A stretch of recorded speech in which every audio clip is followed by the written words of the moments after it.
Today, we all are supporting our society by staying at home to avoid the spread of coronavirus.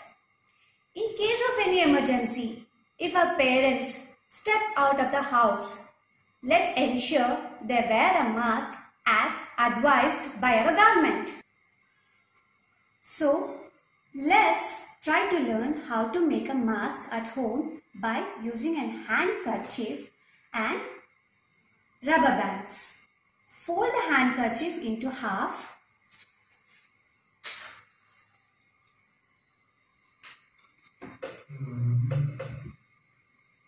Bring the handkerchief to the center.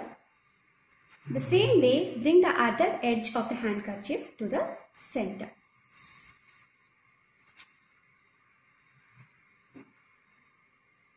Take a rubber band. Insert.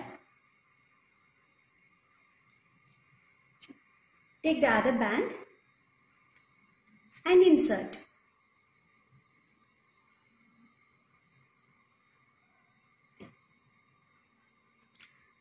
Now fold. Again fold this one.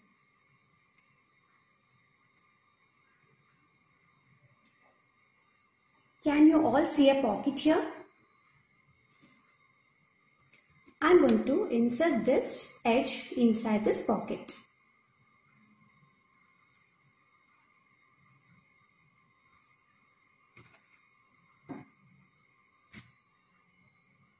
Our band is, our mask is ready.